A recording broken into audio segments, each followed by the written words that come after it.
Hello there. Welcome to video 142 from Sumit Academy. I do hope that you have subscribed to my channel. Do subscribe now so that you do not miss out on my previous or future videos. And if you want to drop in a line, I shall always be available at sumitacademy20@gmail.com. To make your task a little easier, here is a complete list of all the 142 videos on my YouTube channel. The list is divided into the playlists under which they are available. Do have a look.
So far, in my earlier videos, we have studied the concept of disaster and disaster management. We have had a look at what causes earthquakes and floods, their mitigation strategies, and governmental policies regarding all these.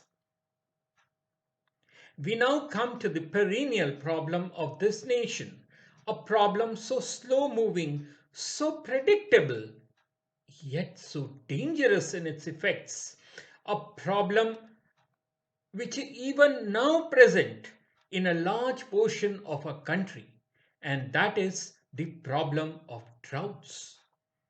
This is also a water and climate related disaster. Being a very big subject, we shall study about drought in 3 separate videos.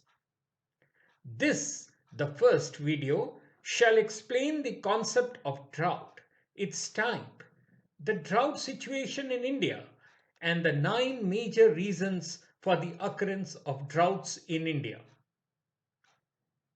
It also explains the difference between El Nino and La Nina and their impact on the Indian monsoon. Our second video on drought will talk about the consequences and economic impact of drought and the ways to cope with it, including the need for a drought preparedness and mitigation strategy.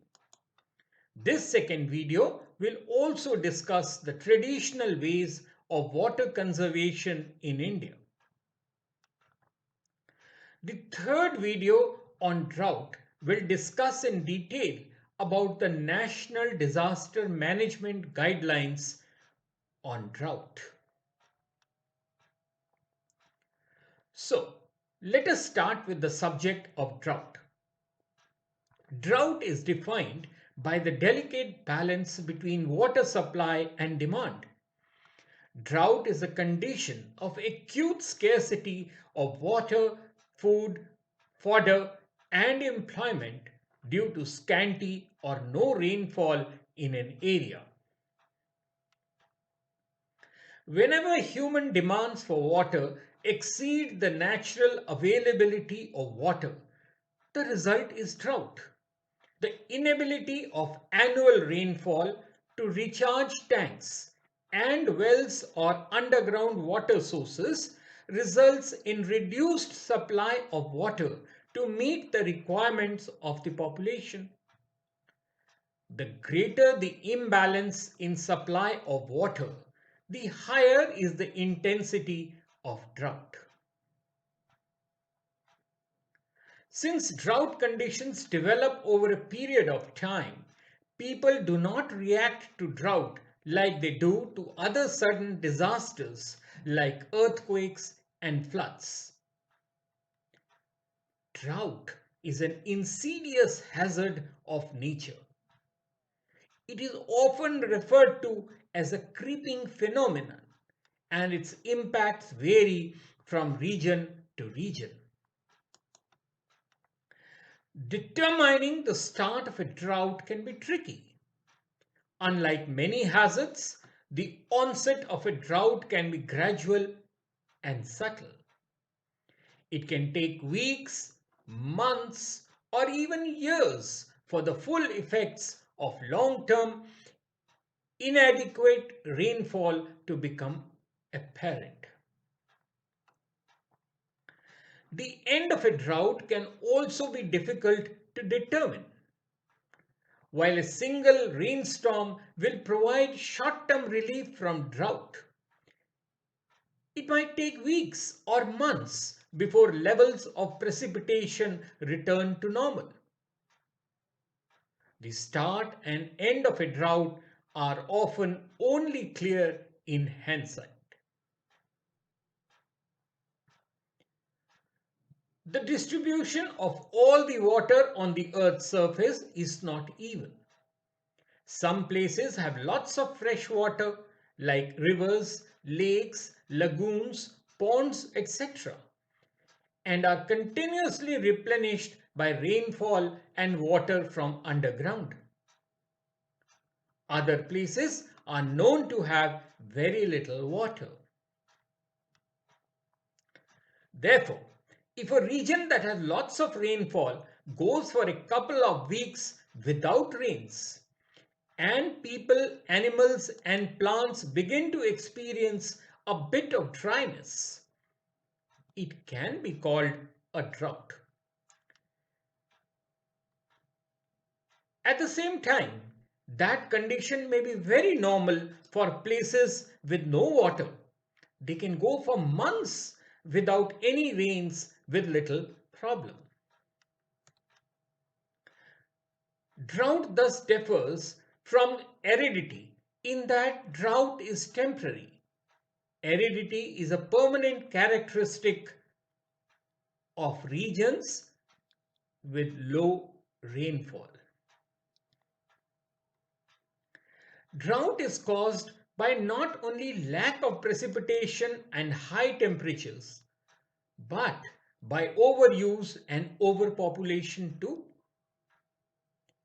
Although a slow onset and to an extent predictable emergency, drought has caused severe suffering in the affected areas in recent years, including effects on poverty, hunger, and unemployment. As the human population increases in arid regions as well as wet ones, so will the demand for water. And with water supplies dropping at a faster rate, so will the likelihood of drought. In fact, population booms can trigger droughts almost by themselves. Droughts may not be an issue just because there is less or no precipitation. However, it becomes an issue when it begins to affect water supply for irrigation, municipal, industrial, energy, and ecosystem function.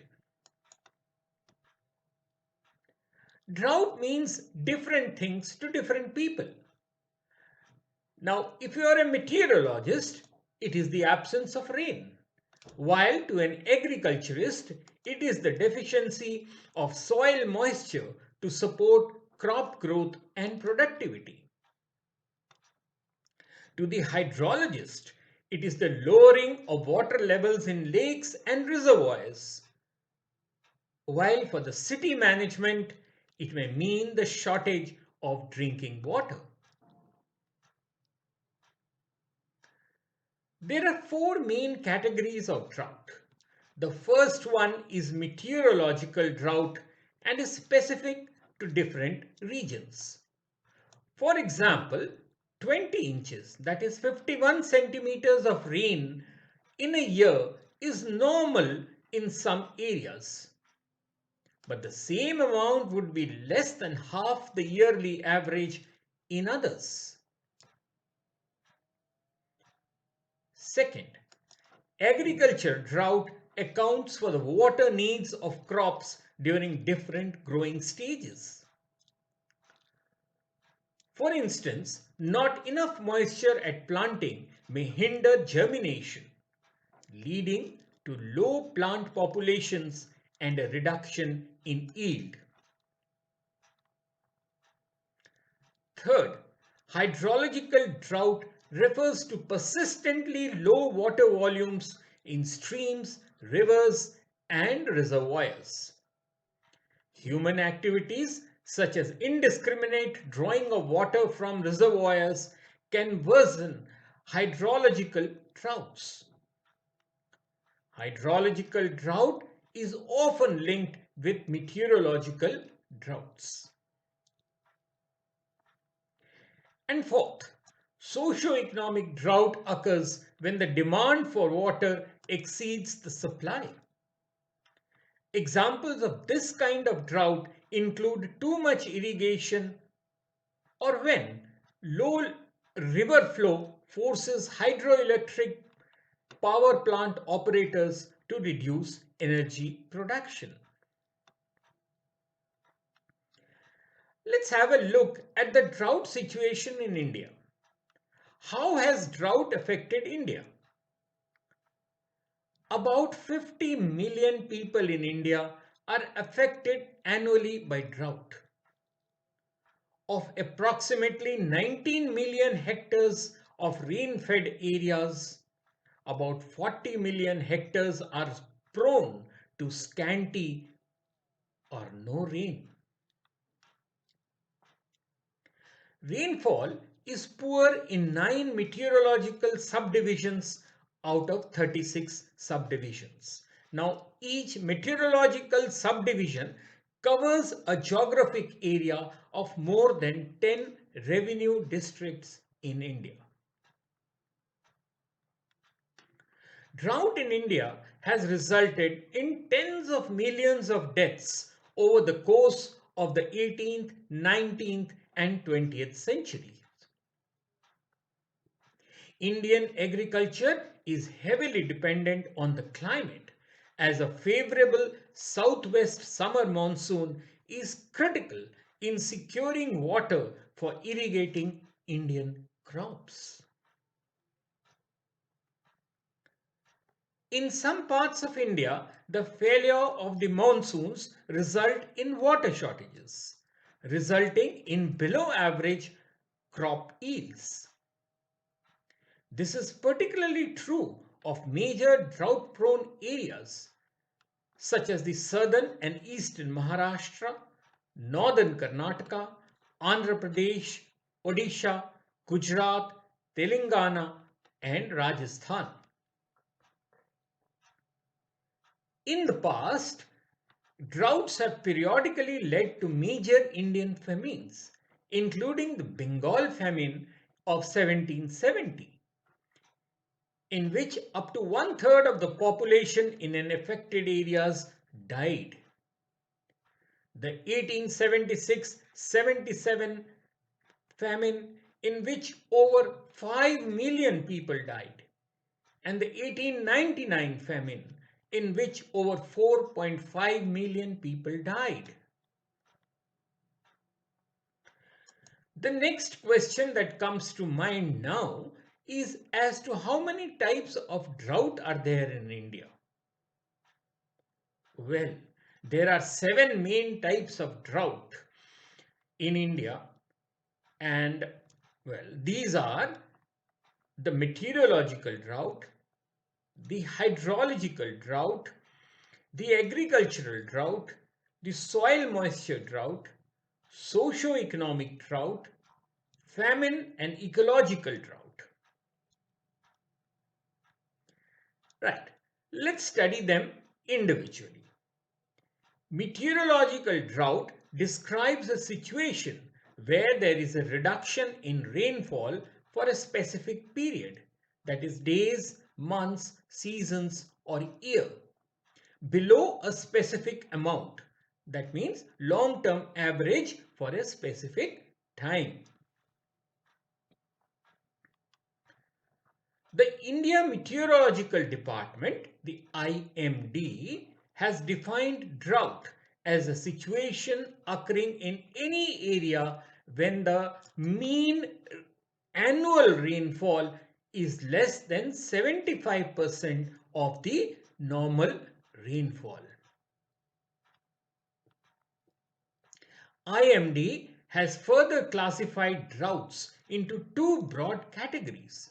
That is, a severe drought when the deficiency of rainfall exceeds 50% of the normal rainfall, and moderate drought when the deficiency of rainfall is between 25 and 50% of the normal rainfall. It is worth noting here that the effectiveness of rainfall is more important than the amount of rainfall so far as meteorological drought is concerned. On an average, India receives 118 centimeters annual rainfall, which is considered to be highest anywhere in the world for a country of comparable size. But the uncertain, unreliable and erratic nature of rainfall by southwest monsoons creates drought conditions in different parts of our country. To summarize, meteorological droughts are caused in India by lean monsoon and below average rainfall due to the absence of depressions over India, late onset or early withdrawal of monsoons and prolonged breaks in monsoons. The second type, hydrological drought, is associated with reduction of water. A meteorological drought often leads to hydrological drought. Generally, it takes two successive meteorological droughts before the hydrological drought sets in. There are two types of hydrological droughts, that is, the surface water drought and groundwater drought.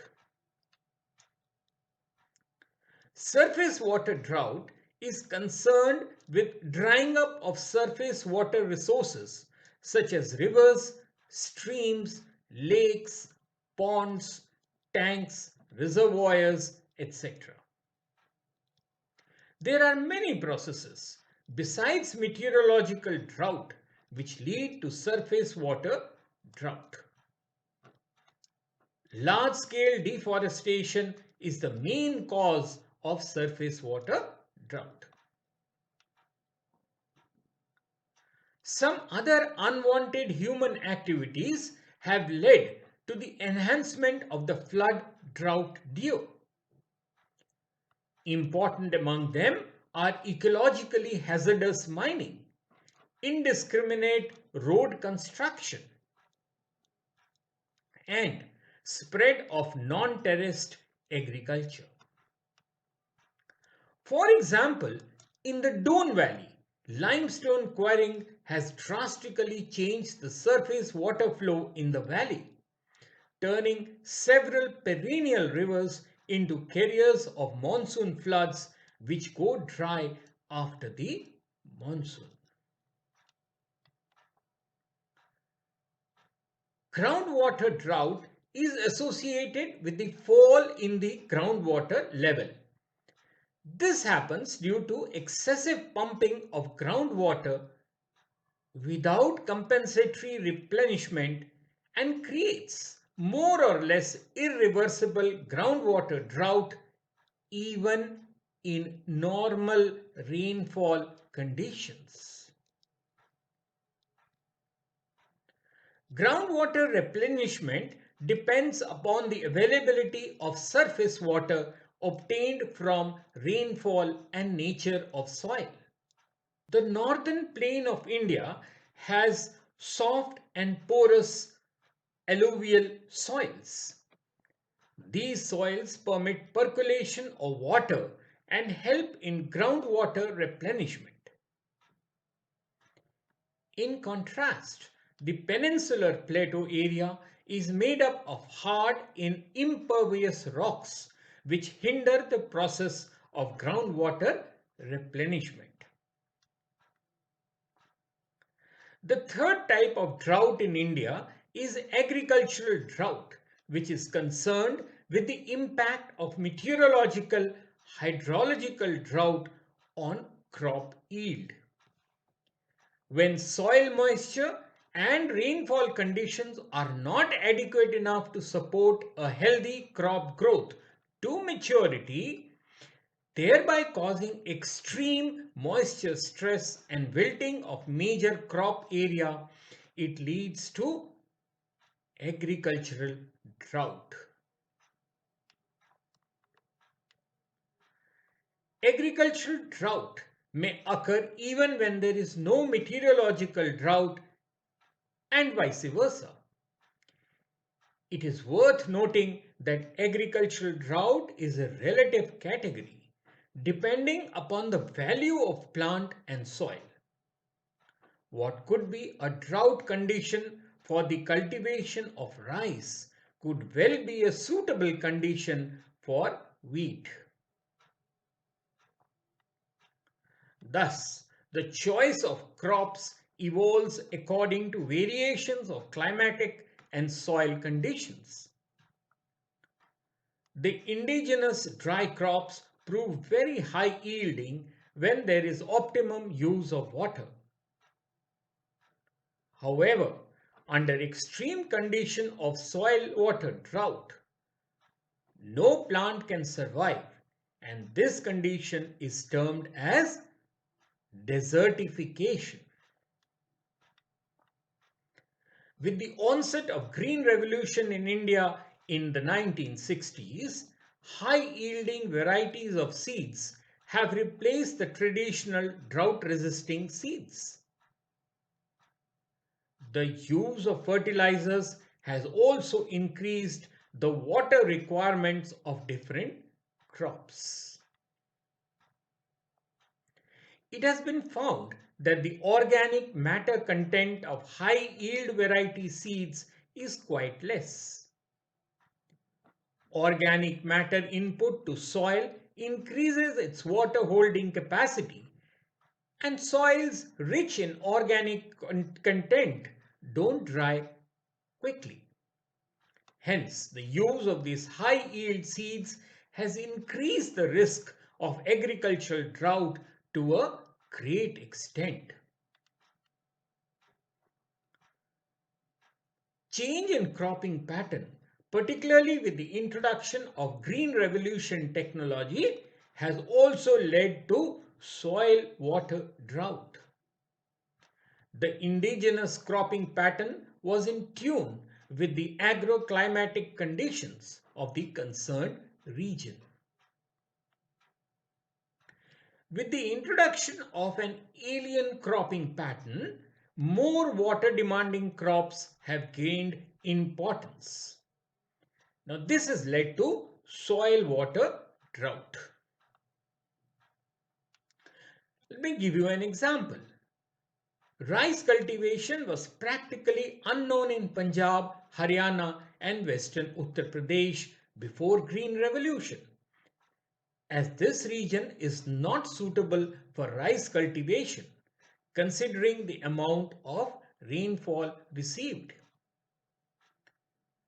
The area receives an average annual rainfall from 50 to 75 centimeters, whereas the minimum amount of rainfall for any successful cultivation of rice is 100 centimeters.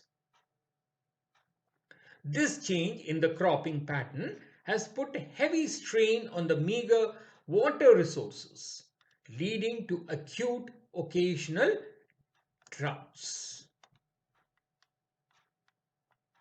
In the drought-affected areas of Maharashtra, Karnataka, and Andhra Pradesh, there is a change in the cropping pattern in which cash crops are given more importance than the traditional crops.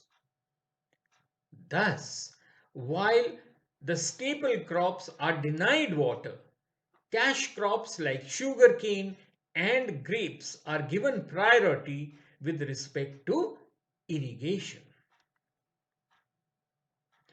This leads to a condition of soil water drought, which is created not by absolute scarcity of water, but by preferential diversion of limited sources of water. The fourth type of drought in India is soil moisture drought.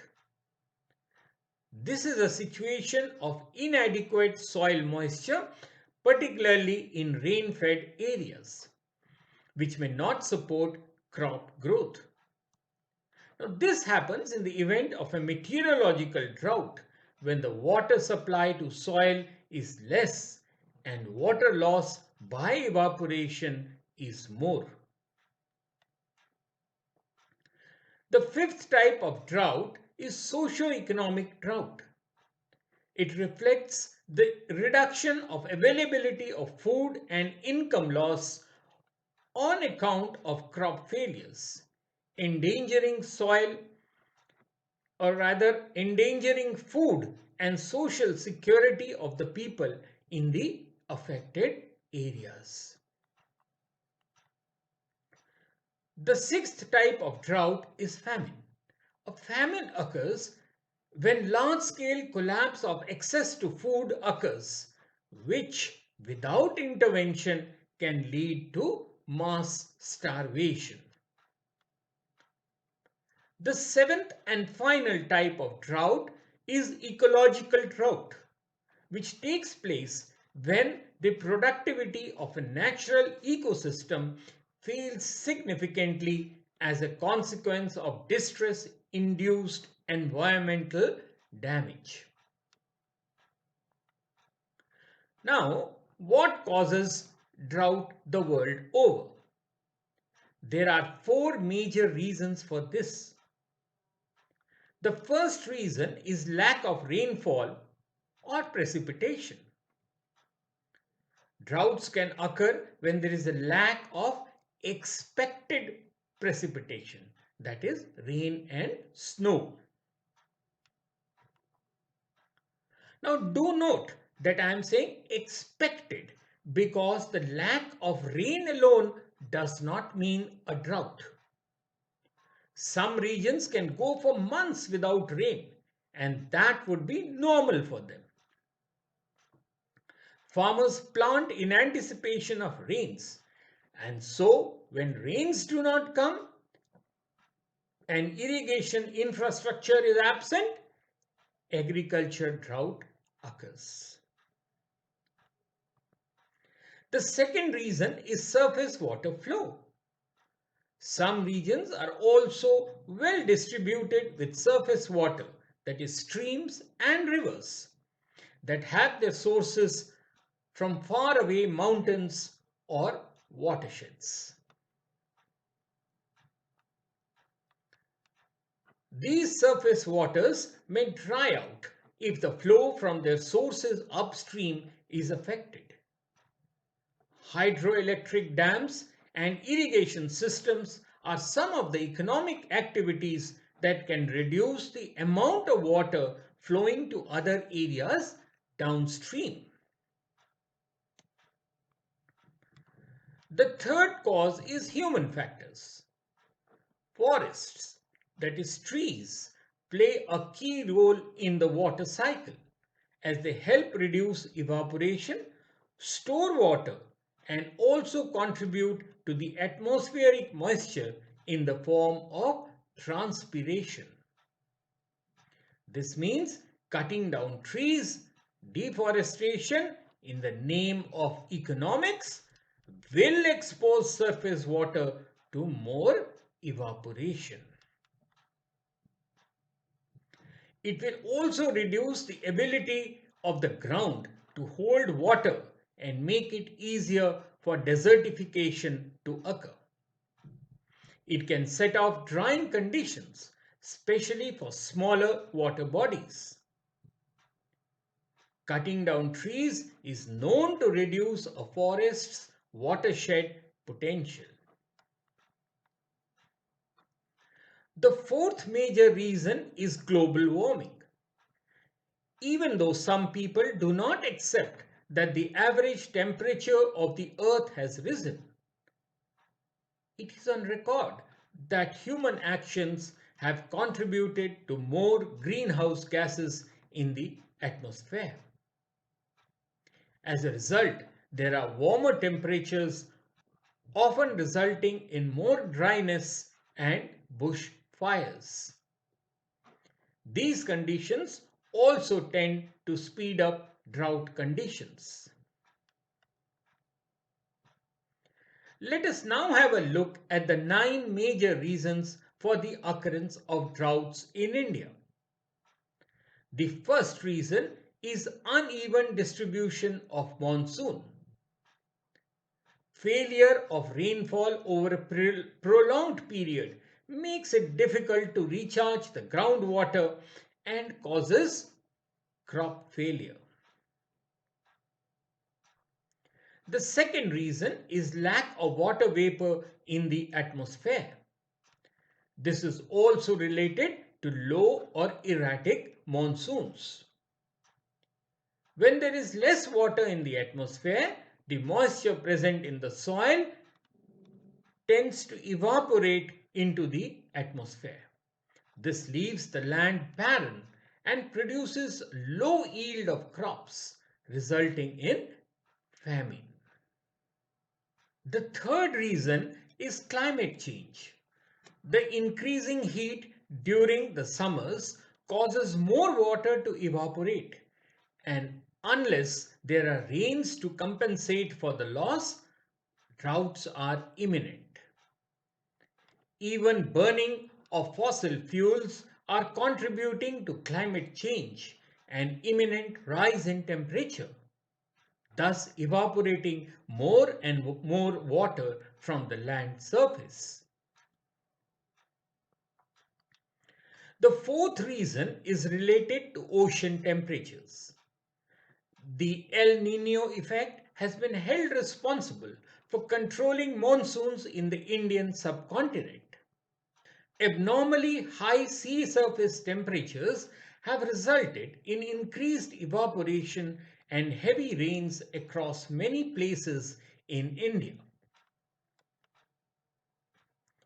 However, a contrasting phenomena is that instead of the high pressure air mass above the southern part of the Indian Ocean, the El Nino creates a low pressure which pulls out dry air from Central Asia and dehydrates the Indian landmass. The fifth reason is related to changes in jet streams. Jet streams are narrow bands of air that move around the earth at very high speeds. Jet streams can stall high pressure systems, resulting in sunny weathers and no rains. This is again a major contributing factor to droughts. The sixth reason is changes in local landscape. Deforestation, changes in the vegetation type, and drainage issues are some of the changes in the landscape that can cause droughts. Due to these factors, the water retention capacity of the soil is reduced, and hence droughts are caused. The seventh reason is hydrological drought. This kind of drought is caused when water reservoirs, man-made and natural, experience depletion due to high temperatures. This can affect agriculture and hydel projects. The eighth reason is meteorological drought. This is caused due to insufficient precipitation. There is not much water in the soil or water reservoirs for the rain cycle, and hence a drought is caused. The ninth and final reason is inadequate agricultural practices. Rainwater harvesting and creating storage and reservoirs for storing water is an important and essential steps to prevent droughts. Such practices are not followed in many regions, and this results in severe losses in case of droughts. Let us now study the probable effects of El Nino and La Nina on Indian weather. Monsoon is a familiar climatic phenomena in our country. From agriculture to economic policies to disaster management, a lot depends on the monsoon. The two important meteorological events as far as the Indian subcontinent is concerned are monsoons, that is the southwest monsoon and the northeast monsoon, and cyclones, which generally form during the pre-monsoon, that is March to May, and the post-monsoon season, that is October to December. The monsoon is a recurring event, that is, it repeats after a certain frequency of time, in our case, a year. But it may not be uniform every year. There are a lot of factors which affects its duration and intensity over India. The monsoon is basically a result of the flow of moisture-laden winds because of the variation of temperature across the Indian Ocean. There are a number of climatic phenomena which affect the temperature distribution over the oceans, thus affecting the direction and intensity of flow of the moisture-laden winds. There have been recent reports that El Nino may disturb the Indian monsoon and play badly with Indian agriculture. Now, this brings us to a discussion of the concepts of El Nino and La Nina. Do pay attention here, as you may get a separate question on these two phenomena, that is El Nino and La Nina. El Nino and La Nina are mutually opposite phenomena during which an abnormal warming or cooling of sea surface temperatures is observed in the Pacific Ocean along the equator off the coast of South America. Together, they constitute what is known as the El Nino Southern Oscillation System, or ENSO for short. The two phenomena impact weather and climate events across the world, including the Indian monsoon. The warming of the Pacific, El Nino, is known to suppress rainfall over India, especially in the northwestern parts. La Nina has been observed to help the monsoon. El Nino was originally recognized by fishermen off the coast of Peru in South America. The ocean off the coast of Peru is one of the world's richest fisheries regions. In most years, trade winds flowing from the southeast push warm surface water away from the coast. In its place, the cold water comes up on the surface due to upwelling. However, every few years, there is a change in the pattern of air circulation. It changes in such a way that the trade winds reverse direction, blowing from west to east. Now, due to this reversal, the upwelling of the cold water gets weakened. Now, the surface water is warm.